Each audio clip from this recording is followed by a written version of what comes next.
In the know, non-stop Vikings talk. It's Purple Daily on Score North and ScoreNorth.com. Hey, welcome in. Little bonus episode here of Purple Daily. Phil Mackey and Purple Daily presented, as always, by TCL. Enjoy more of what you love with TCL. And we've been swapping emails back and forth for a few weeks now, trying to coordinate our schedules.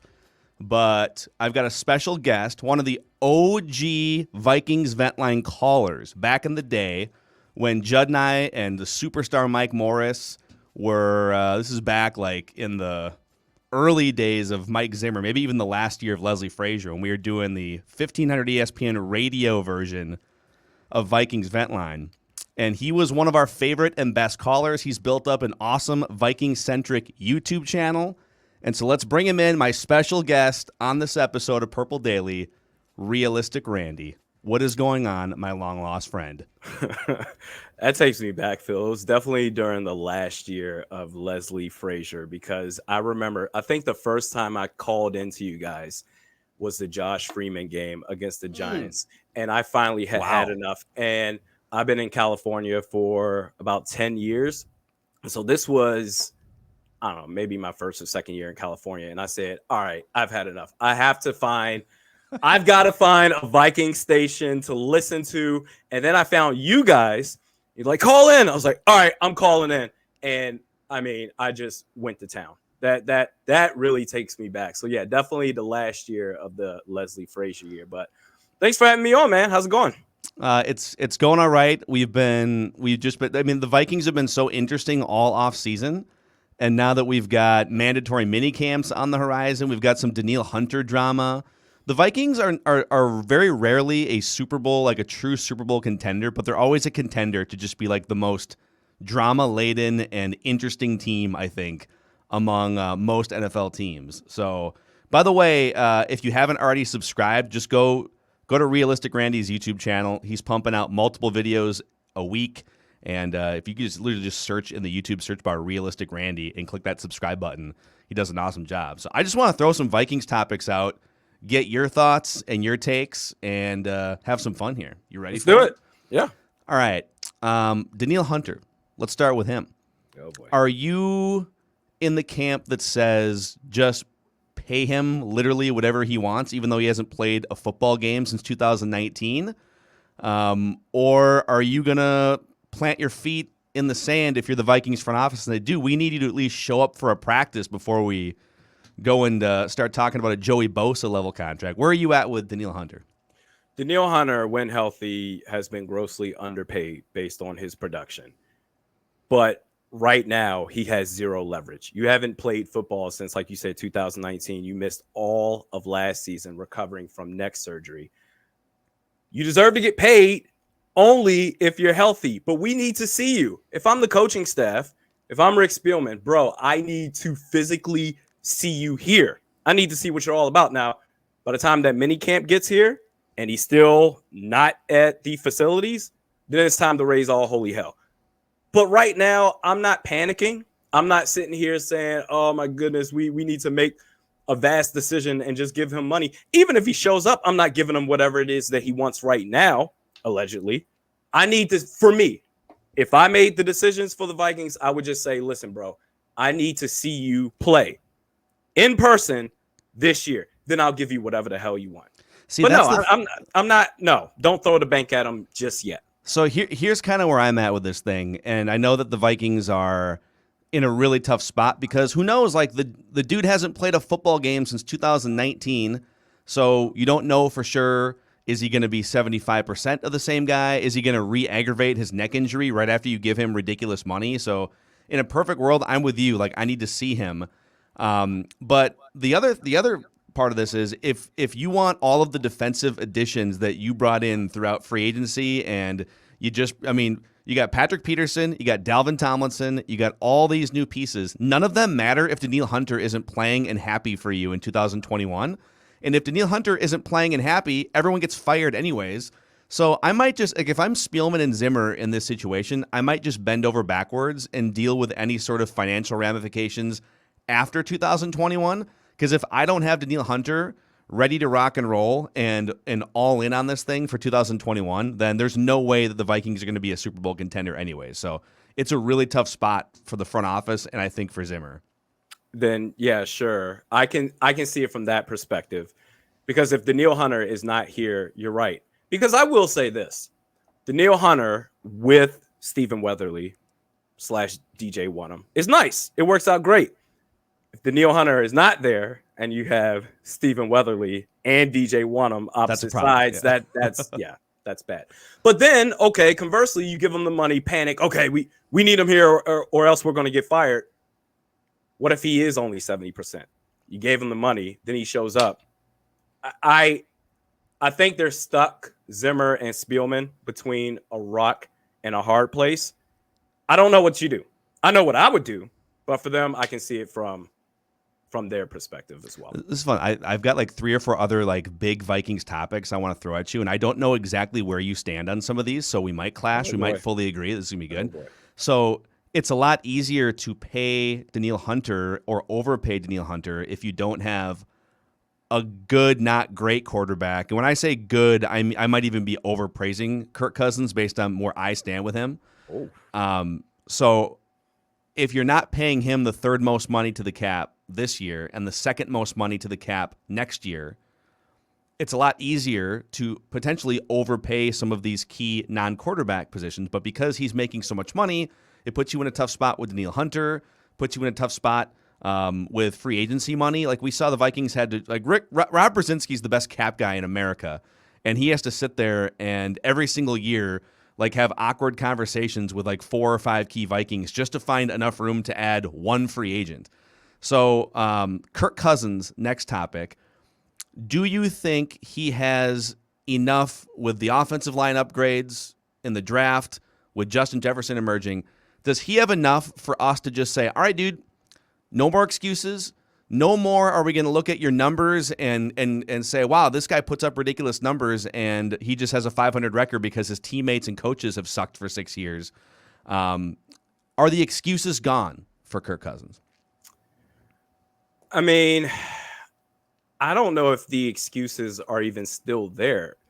I think this is a topic we're going to clash on because early on, I was definitely in the camp of, okay, dude, mentally, you're just not there. And we got to be careful because I don't want to use the term soft, but he was like borderline for that for me, especially that Bears game. What was that, 2019, week 2, week 3, whatever that was, before Adam Thielen said you can't run the ball 1,000 times. Yeah.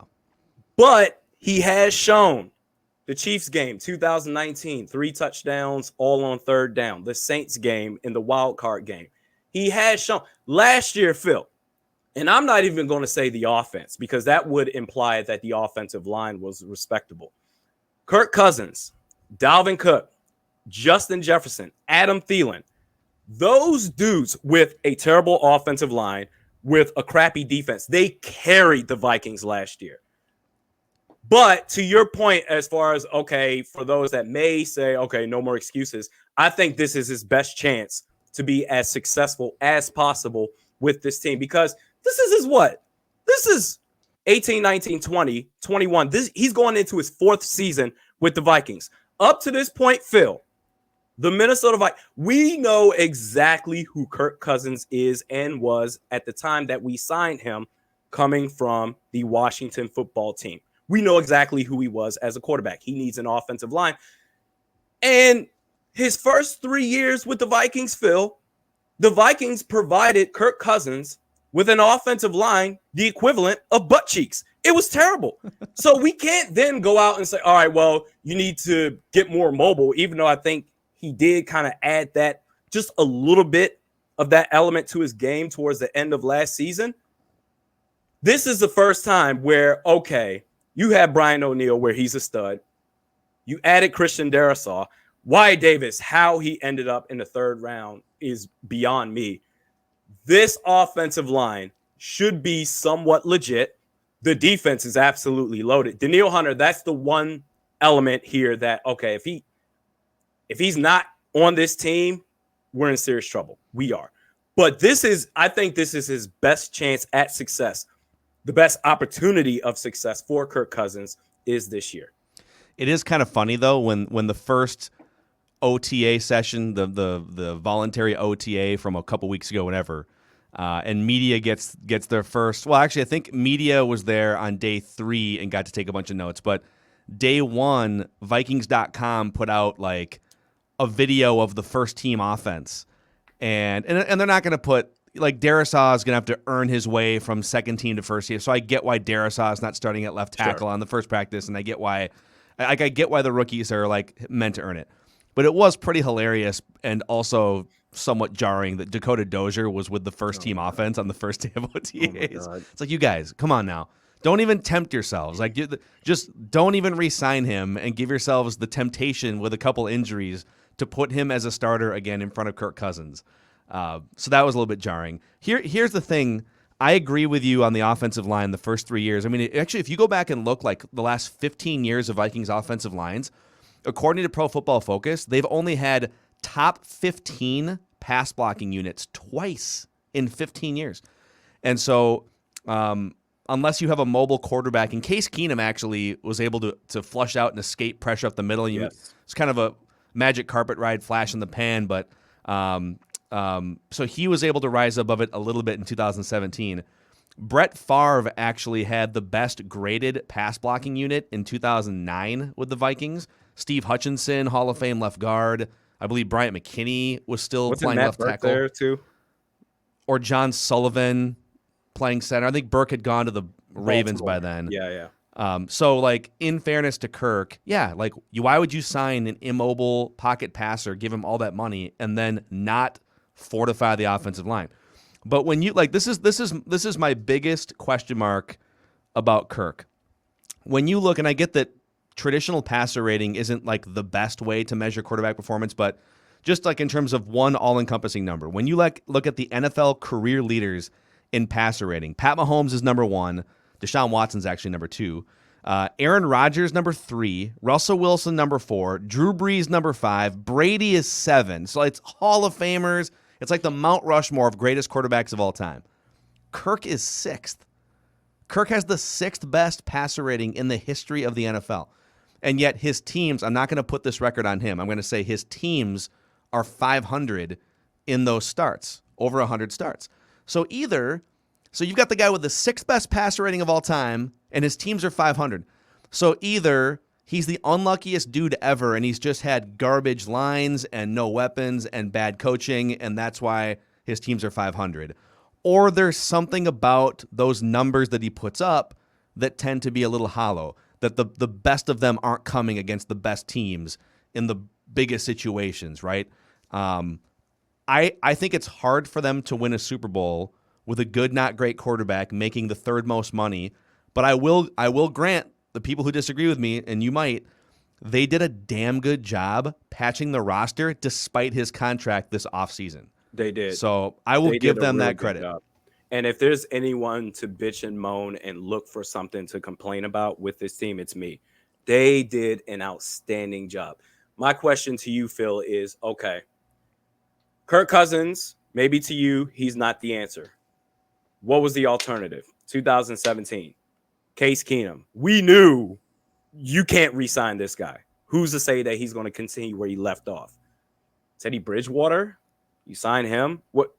I feel like Kirk Cousins was the only option at the time for them, and they did him no favors. Coming from the Washington football team, listen, I'm a Vikings fan who grew up in the Washington, D.C., Maryland, Virginia area. I know all about the Washington football team.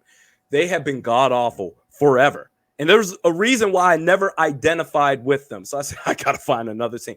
The Washington football team, they don't know what they're doing historically as long as I've been alive. So you go from that situation to, again, you go to another situation in Minnesota where, okay, he's not Patrick Mahomes. Everybody's trying to find Patrick Mahomes, Phil. Everybody's trying to find him. So if you can't, you got to find some alternative to bridge the gap, so to speak. We know who Kirk Cousins is. Why did we? Okay. 2018. Why did we move Mike Remmers from right tackle to right guard, and then had the audacity to sit there and say with a straight face, "Oh my God, this is terrible. I can't believe this happened." Pat Elflein, my God, he can move at times, but he has no strength. You put out Dakota Dozier last year, Drew Samia, who clearly wasn't ready. I mean, just the way they have treated this offensive line. And okay, you got Brian O'Neill. Great. That's fantastic. And I won't even fault them for Garrett Bradbury because I was on board with that pick. If it doesn't work out, it just doesn't work out. And I've got serious question marks about him. But I just feel like they've gone just little tidbits, little diblets here and there on the offensive line instead of saying, okay, this is our quarterback. We need to really, really get aggressive here. But when it comes to the defense, oh, we have no problem. We'll get whoever the hell we need. Oh, defense. We'll get everybody. The offensive, zone scheme, just run out in space, strength, and that's neither here nor there. If you have it, that's great. We know exactly who he is. I think this is a time for those Kirk Cousins naysayers out there. After this season, if everything falls apart and he has a bunch of games multiply what we saw from Atlanta last year, then this is your time to shine. This is where you can say, all right, Kirk, enough's enough. But I think despite the fact that they never gave this man a real offensive line, the Vikings had opportunities to win because of Kirk Cousins, because of Dalvin Cook, because of the receivers. The Tennessee game, that offensive line, the final possession, the offensive line fell apart. I think it was like 3 different players all on the interior of the offensive line. Goodness, against Seattle, if Alexander Madison, if he hits that hole, if he makes that cut, we win the game. Kirk Cousins, he's not going to light it up. He's not going to end up on Sports Center. But knowing who he is, I think he's done a pretty fine, good job. That's your point about offensive line, too. It's like they've spent some extra resources compared to the previous 10 years. Like, if you go back to the Bradbury draft pick, O'Neill was a second-round pick. Like, there was a stretch for a good decade plus where they weren't even spending – they spent, like, 1 first-round pick on an offensive lineman, Matt Khalil, in, like, a decade or something. I think we did some research between, like, 2006 and 16 or something. The only offensive linemen they had drafted in the first 2 rounds were, like, Matt Khalil – Ryan Cook, I want to say, that New Mexico center. That sounds familiar. Yeah. And then there was also a random right tackle that never made. So they've been spending more resources on offensive linemen. But you made the crack about like strength. That's a real thing. Like, these dudes are getting forklifted off the line of scrimmage because we need quick, undersized, nimble offensive linemen for a zone run blocking scheme. It's like, well, what about your quarterback that's being paid $30 million and Garrett Bradbury's getting lifted up into him like 6 times every Sunday? And I want to give Bradbury another year too. Yeah. Yeah. When you face Chicago, teams like Chicago or the Niners in the divisional round, where the cuteness of being able to move out in space, it gets blown up because you have dudes on the defensive line that can also move in space, but also they are strong. These are strong bullies, Phil. And it's been a disaster, but I think now they finally said, and I don't know if Rick Spielman finally did this, because this is the type of draft that, I mean, I think has been universal with Vikings Nation for years, saying, do this with the offensive line. I don't know if he did this because he said, you know what? Oh, that seat is getting a little bit warm. We need to get something together now. And then say, okay, let me finally go ahead and really go after this offensive line. But this, assuming it works out. Now, if we get to training camp and we get to the preseason and Dakota Dozier is your starting right guard and Rashad Hill is your starting left tackle, then whatever. Okay. I think the only way that happens is if the 2 rookies get hurt or something. Like if Darrisaw literally physically can't go in week 1. I don't think you never know, Phil, because Ezra Cleveland, you drafted Ezra Cleveland, offensive tackle. We missed out on Trent Williams. Ezra Cleveland, he was the supplement plan to that. Great, we got a left tackle. Oh, he's going to play right guard. Yeah. So we'll see. I will say, there's been all these reports that have come out, and our own Doogie at Score North too is, he has it on good authority. The Vikings tried to trade up to 7 with the Lions in the first round. There's the report. I mean, not the report. There's the video from the Panthers website that shows them shooting down the Vikings, just ridiculous lowball offers. Was hey, that we'll pick give 8? you to get up to 8. Yeah. And so and we think it was for Justin Fields, but it was almost like they were lobbing sort of half-assed pitches to move up for Fields. Like, oh, we kind of like him, but we're not going to give up, our first pick in the third round to get him. I like the way the draft played out. I like Fields, but I think if it was Justin Fields and then shrug your shoulders about offensive line again until the third round, or Christian Darrisaw and then go grab Kellen Mond and have him be able to sit freely for a year behind Kirk Cousins, I think this is the way. First of all, I like the way that they set that up, and I think this is how the next year is going to play out. Regardless of how good Kirk Cousins is in 2021, I don't think there's any way he plays on a $45 million cap hit in 2022. And so the Vikings have to do one of two things next February or March. They either have to restructure and get him more guaranteed money into age 35, 36, so 2023, 24, and smooth out that contract, or they have to trade him. And I think if Kellen Mond looks at all competent throughout the next, 9 months of practice, I think they would rather roll in with a $1 million Kellen Mond and some sort of competent, veteran backup in 2022 than Kirk on a $45 million cap hit or an extension that guarantees him more money beyond age 35. Now, will Kellen Mond be as good as Kirk Cousins as a first-year starter in 2022? Absolutely not. But can you use the rest of that money to build up your roster even more or extend guys, or maybe it's breathing room for a Danielle Hunter extension smoothed out, right? What were your thoughts when you saw them pull the trigger on Kellen Mond in the third round?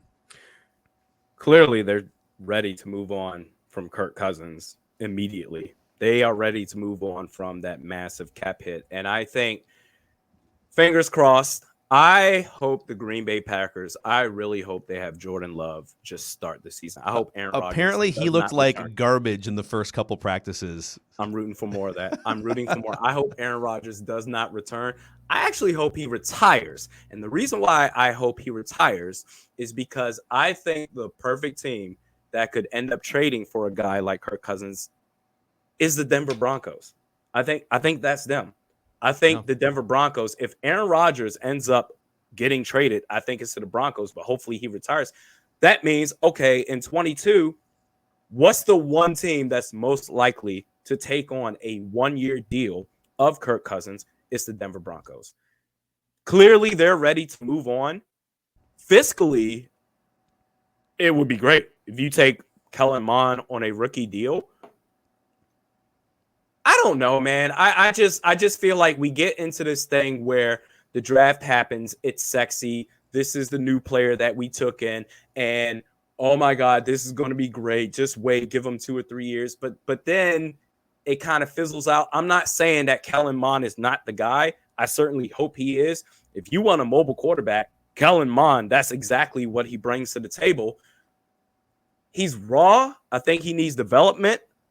And with a defensive-minded head coach, is he going to have a consistent offensive coaching staff? Or are we going to rotate offensive coordinators every other year? But the idea of, hey, you know what? You take a cheap deal with the quarterback and you can load up everywhere else, that's attractive as well. I honestly think in my heart of hearts, and I think I talked about this maybe a week or two ago, what are the odds that the Vikings, they're not going to release him. So do they trade him or do they simply let the contract run out? I think they're going to trade him. I think they are. Because even if it's not the Broncos, it's Kirk Cousins on a one-year deal. Mm-hmm. So a team that feels like they are a quarterback away from going after the Lombardi trophy, why not take a chance on Kirk Cousins? I think they're going to do that. Yeah, and I mean, I think there's probably, and if you go back and look at like the last 20 years of quarterbacks being drafted, first-round quarterbacks have like a 75% chance of being just at least a solid franchise quarterback for you, like just not a bust. Once you get out of the first and second rounds, you get to like third round and later, it's like a 20 to 25% chance that I think it's I don't know the research in front of me, but I believe it's third and fourth round quarterbacks the last 20 years. There's like a 20% chance that they become multi-year starters that are at least decent enough, right? So I don't think there's a great chance Kellen Mond becomes your franchise quarterback, but these are the little gambles you have to take because the best formula for winning a Super Bowl the last 20 years, there's two of them really. Have Tom Brady as one Sure. or Peyton Manning. And then the other one is have a good quarterback on a rookie scale contract and cash in with the rest of your roster until that guy gets paid. And there's like two examples that don't fall into that bin. And people are going to say, Pat Mahomes, well, he was on a rookie scale contract. And actually if he does it again this year, he just restructured. His contract's only $7 million for 2021. So he would still kind of fall into that cheap quarterback or Hall of Fame quarterback bin. There really is no precedent for overpaying a good quarterback and winning a Super Bowl. Not saying that it won't happen at some point. Not saying that maybe the Vikings can buck that trend. But I actually think you have a better chance with a lesser quarterback who makes a lot less money if you build the rest of your roster right to win a Super Bowl. So we'll see. Maybe Mond's a bust. But I would rather have him at $1 million next year than Kirk at 45. So they need to figure that out. As long as Clint Kubiak is here for 2 to 3 years, or let's say the offense absolutely rocks. And all right, see you guys. I'm going to be a head coach over in, I don't know, pick your team. He goes to the Raiders in Chicago to coach Justin Fields after Matt Nagy gets fired. Oh, yeah, that too. If Clint Kubiak is here, I think Kellen Mond does have potential. He just needs to be nurtured. We need that nurturing. And for a team like, okay, I feel that way, kind of going off topic a little bit. I kind of feel that way about Trey Lance. Trey Lance really needs development, but his head coach is Kyle Shanahan. He's going to be fine. With a defensive-minded head coach trying to develop a rookie quarterback, a lot of things have to fall into place. So we'll see. Yeah. I got to get your I know you're a Timberwolves fan, too. I got my All Eyes North, just shameless. They wrote me in every single year. No, I'm a Mavericks fan, but no, I don't want to talk about that. That's terrible. I thought, don't you have some Timberwolves fandom in you, or is that just gone? No, I'm a Mavs fan. I used to talk about Wolves. I think a couple of years ago, I used to talk about it briefly here and there, just because I know people that watch my stuff, they're Vikings fans, so naturally they're going to be Wolves fans. But no, I'm actually a Dallas Mavericks fan. I actually have Dirk Nowitzki holding the Larry O'Brien trophy. You actively chose to dive into Timberwolves discussions without having any connections. That is brave of you, my friend. Try to be for the people. It was, it was tough to watch. That was with Andrew Wiggins, and goodness, there's not a shot that man wouldn't take with you guys. I mean, he would put up whatever. He finally found his perfect situation, just like the third or fourth guy in the pecking order in a great organization, and just go get your 15 and 5 and don't be relied upon in big moments. I mean, I'm happy that he's thriving, quote unquote, in that play-in tournament against the Lakers. Oh God, he partially why they lost at the end, but that's neither here nor there. Okay, so on the Mavericks, real quick, because you're passionate about them. What's the retool? Because they've got it looks like they've got generationally great Doncic here for at least the next 10 years. What do they have to do this offseason? Mark Cuban just came out and said that we are not firing the head coach, Rick Carlisle, who I'm pretty sure we have not gotten out the first round since the 2011 NBA championship, which that was fantastic. But it seems like he's riding the coattails of that, but whatever. The first thing you need to do is trade Kristaps Porzingis for a ham sandwich, or I don't care what you need to do. I have never seen in my life a more useless 7-footer in the NBA. This dude, I mean, to be 7'3" and yet still play so small, to be a spot up shooter. And what's most frustrating is this kind of reminds me of Anthony Barr to a degree.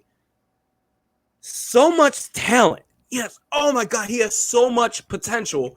But just for whatever reason, it's just like whatever. And then reports came out, Kristaps Porzingis, he's frustrated. He feels like an afterthought behind Luka Doncic. Well, show like you care. Yeah, get over it. Yeah, no, they need to trade him for whatever, and they need to bring in a real second star. That's what they need to do. And then after that, I mean, honestly, after Luka Doncic, I'll take Dorian Finney-Smith, Jalen Brunson, maybe.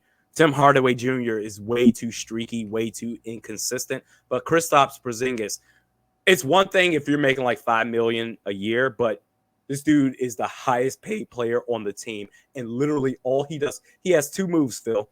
He'll take the ball, he'll do one dribble, he'll kick it back out. Or if he doesn't kick it back out, he'll take the ball and just turn around and just do a fadeaway jump shot. And the problem is it doesn't matter who's guarding him. You or me could be guarding him. I'm 5'10", right? I could be guarding all 7'3" of Kristaps Porzingis at the three-point line, and he will not say, I'm about to take you to the rack. He will shoot a fadeaway three-point shot and brick it. Well, I've got about like 1 year of Timberwolves fandom left in my soul. I've just been clinging for 30 plus years.